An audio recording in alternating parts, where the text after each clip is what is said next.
my lovelies, I hope you're all well.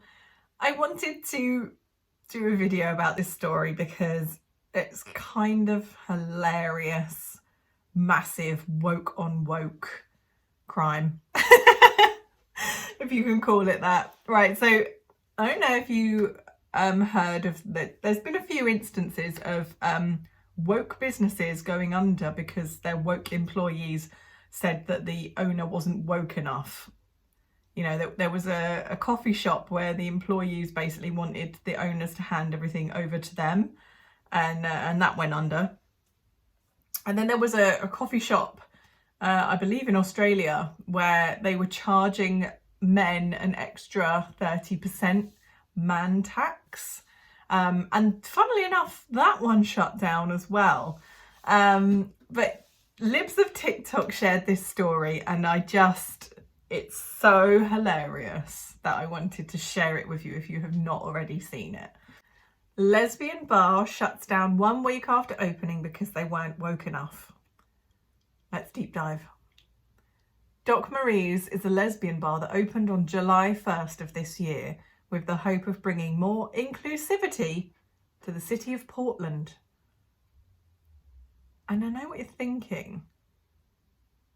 Portland needs more inclusivity? It's probably the wokest city in the whole United States, right? Outside of California. But just 1 week after their grand opening, they were forced to shut down because of complaints that the bar was not a safe space. Oh yeah, so they say here, similar to the story I wrote a few weeks ago about the queer-owned cafe in Philadelphia that was shut down by employees for not being woke enough. So, Doc Marie's was cannibalized by the woke mob. Oh my goodness. The crowd on opening day was huge. One woman said that the line for entry on opening night was wrapped around the block with literally 200 lesbians waiting to get in. That's brilliant. You know, there's been gay bars around for donkey's years, and I've always had a great time and always felt very welcome whenever I've gone to a gay bar. My best friend when I was a teenager was a gay guy. We kind of lost touch after I joined the military just because it's very difficult to maintain relationships when you don't live in close proximity to people, I find. I'm still Facebook friends with him, but I don't think he's active on there. I can't blame him. But the excitement about a new progressive hangout dissipated quickly. I wonder why. Within days, Doc Marie found itself on the receiving end of accusations of not being inclusive enough for trans people and people of colour. Okay. So it's a lesbian bar, but they weren't inclusive enough of trans people or people of colour. Are there no lesbians of colour? Did they tell them that they couldn't go in there? I can't see that happening somehow. Despite mask mandates being lifted in Portland, patrons accused the bar of not implementing enough COOF safety measures.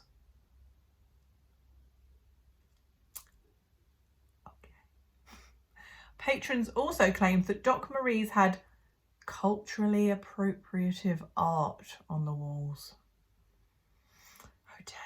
One TikToker who says she attended the grand opening breaks down the accusations against the bar.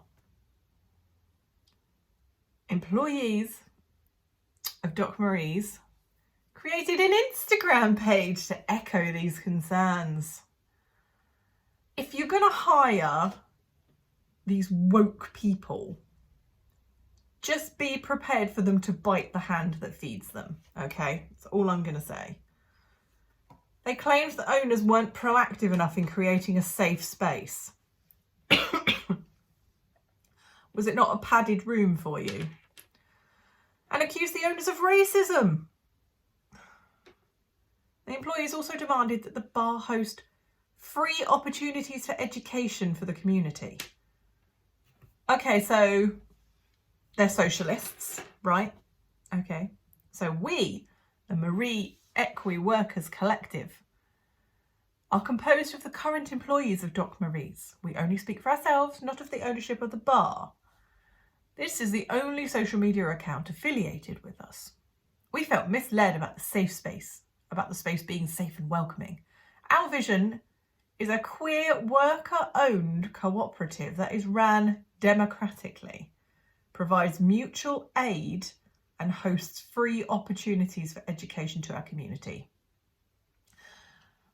And it says here that they were given a 24-hour deadline to adhere to those ludicrous demands. Right. First question, how much money did these employees invest for this business to get off the ground? If the answer is anything but zero, I would be amazed. They go on. Yesterday, we presented a list of demands, including owner resignation and relinquishing stake to workers.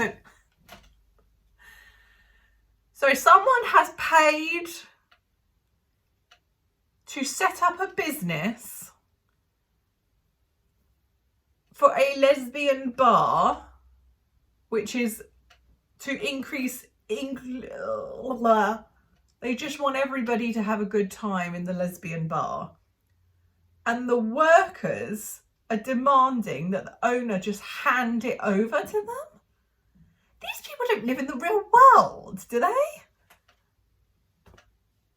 Which, as of 7 p.m. on the 4th of July, have not been acknowledged despite being past the agreed upon 24-hour deadline. Oh my God. Just 5 days after opening, the bar announced on July 6th they had to close temporarily in order to address the cries from the woke mob for a safe and inclusive space.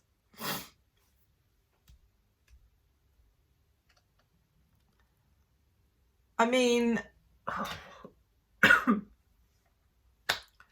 has go woke, go broke ever been more apt than in this situation?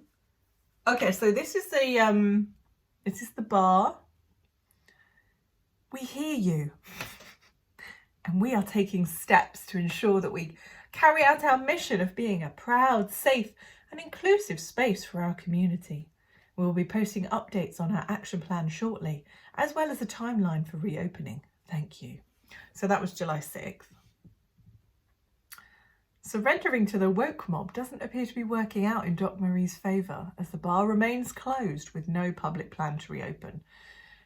Interestingly, I am not surprised that they haven't reopened, because they're going to have to find all new staff, basically. And if you want to run a successful business, you need staff that are going to want to work for the money that you pay them. Because clearly this bunch don't. Okay? And I can only imagine it's because you hired a bunch of probably coloured hair people. Should we have a look at their Instagram? Let's have a look at the Instagram. Oh yeah, look. Yeah, amazing. So here's the picture of them. A new lesbian bar in Portland shut down less than 1 week after opening its doors.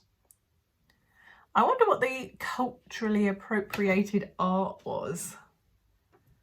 And why are they being accused of racism? That looks like there's some trans people there. So how are they being accused of not being inclusive of trans people when they're in the picture? Honestly. I feel bad for the owners because they only had their new business up a week, but it's also their own fault because they're clearly very woke and they employed very woke socialist staff who demanded ownership of the business that they presumably had not contributed to. So this is a case of woke eats woke, I suppose, and I kind of love to see it. But that's all from me. I hope you enjoyed this video. I'll see you very soon.